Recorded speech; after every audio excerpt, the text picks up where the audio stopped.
Hey, this is Anney. And Samantha. And welcome to Stuff Mom Never Told You, a production of iHeartRadio.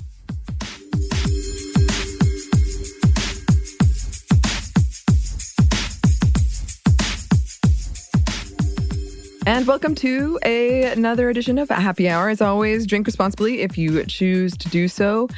And I'm very happy that Samantha is back. Samantha is back.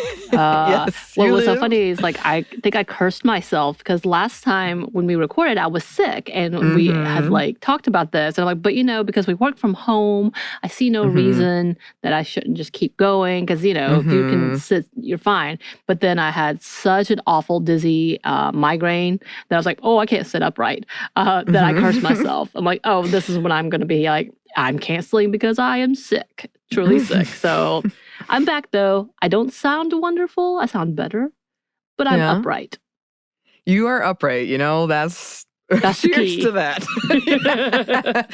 Yeah, actually, that kind of relates to what we're talking about today in a way. But I'm assuming, what are you sipping on, Samantha? I shall make no assumptions. I think you are correct in your assumption that I am not drinking once again because seasonal stuff, but also if I'm sick, I'm usually staying away from that. Sometimes I do enjoy my hot toddy with some whiskey because beneficial in that. But today, because part of my thing has been being dizzy and head issues, I'm like, let's not add alcohol to this. No. So I am drinking the classic throat coat tea with my citron mix. So that's the ginger, lemon, and orange pills with honey.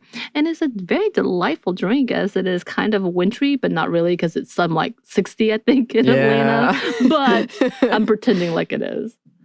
Yeah, it's kind of been disappointing, the weather. This winter, it went cold for a split second. And then yesterday, I believe it went into the 70s at one point. Yeah, because I don't go out that often outside. I was expecting it to be cold, so I'd gotten all bundled up, and it looked really dreary. Right. And it was warm. It was quite warm, actually. I am once again drinking my boxed red wine in my... Why are you trying to be fancy? I know. No, thank you. A box will do me just fine. From the lovely tumbler that you gave me. Yay. So that I can read fan fiction in bed. I really appreciate it. Yes, I have specifically bought it for you so that you were less likely to break or spill. Because it has a lid and all of that. Yes, because it's literally an adult sippy cup. Yes, it is. And I love it. So thank you. It's a great gift. So today, this is actually an episode I've had on my mind for a while. We're talking about saying sorry and women saying sorry. And I have a lot of thoughts about this. I know a lot of people have a lot of thoughts about this. This is going to be very anecdotal between us. Because there's a lot of think pieces about women stop saying sorry, or making yourself appear weak or whatever, what have you, especially in a business context. I'm of the opinion that it's one of those kind of filler words that a lot of women use, and not just women, but you say sorry and it doesn't necessarily mean you're assuming guilt or I don't know. I think it's more complicated and nuanced than those headlines would make it seem, I guess. And I do see, I kind of get that argument, but it's one of those things then I get so torn in an email about should I put sorry in here or not? But I just noticed, because it is the holidays and I've been seeing my mom more than I usually do the rest of the year. And one of the recent times we hung out, I just noticed we were apologizing for literally everything. Just moving. Yeah. Oh, sorry. Oh, sorry. And I'm not saying that's necessarily bad, but I do think during the pandemic, I've also picked up on, because I've been alone a lot more, that I feel a general state of sorry. I feel I'm apologizing to no one. I will apologize. There's no one here. This is why I tell you to get a dog. I have my Ruby, my pillow pet, Samantha. Yes, but do you apologize to Ruby? Sometimes, if I spill soy sauce on her face, which I recently did. That's fair. Yes.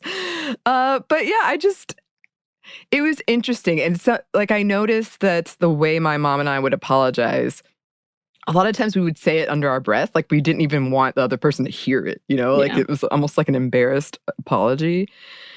And sort of going back to our anniversary of our holiday party many years ago, one of the first hangout times during the pandemic for both of us that we were triggered by, I just felt so, like the next day I wanted to apologize to everyone I'd talked to that night, even though I didn't do anything, really. That actually happens a lot to me when I hang out with people after like parties or something. But it's been, I think, keyed up by the pandemic because I just don't see anybody anymore. Correct. Yeah. Yeah, so I'll like hang out with people, friends, have a lovely time, and the next day be fighting the urge to text them like, I'm so sorry. Right. It's like no reason. It's just for existing, for bothering you. I don't know.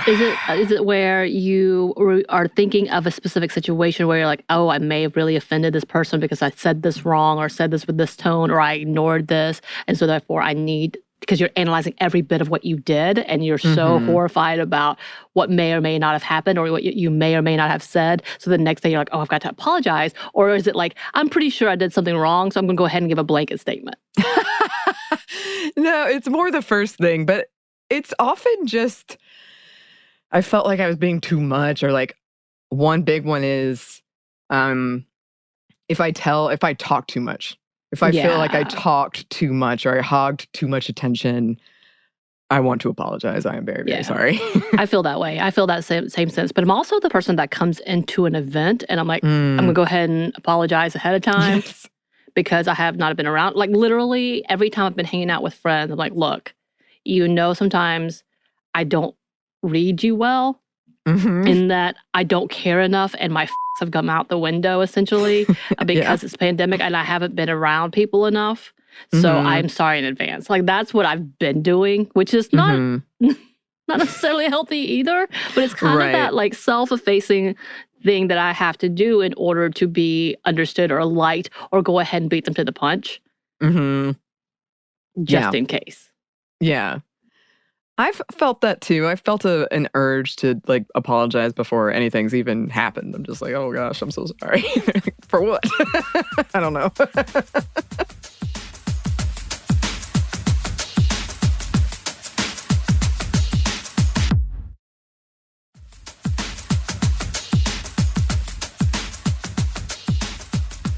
It's funny because it's like walking a tightrope where I'm damned if I do, damned if I don't. I feel bad if I don't make sure people are having a good time. If I don't go to a hangout event or I arrive late or I leave early, like then I feel sorry. But I also feel sorry if I'm there on time and stay the whole time because I'm sure they wanted me to leave. Like I must have been so annoying. Like it's definitely a self-esteem thing, but it's also one of those things which we talked about before. I'm sure most people the next day are like, oh, I had fun. Like, they're not thinking, oh, God, Anney, what a nightmare she was. She stayed late. I hope not. Right.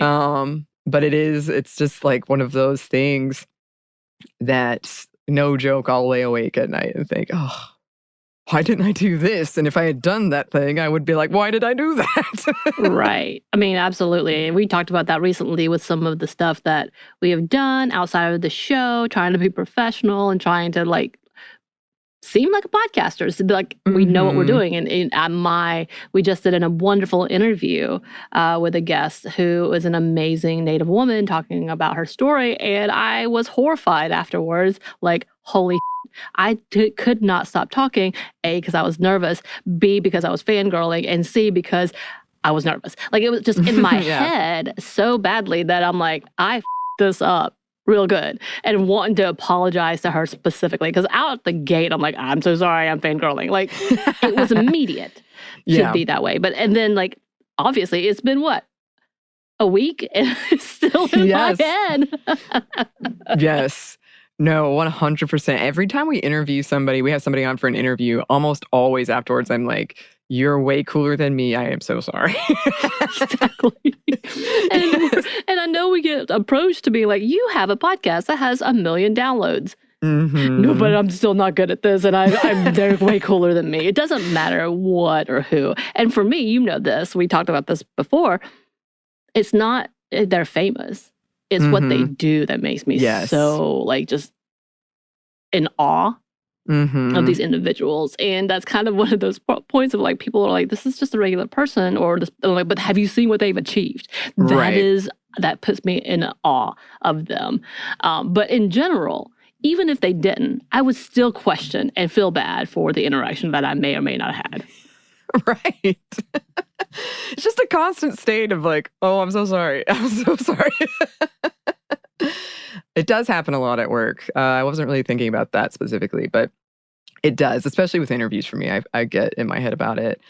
But, a lot of us, we can joke about, you have your memory from kindergarten or whatever, and you're like, oh God, why did I do that? I'm that person where I just, it could be the smallest infraction and I can't let it go.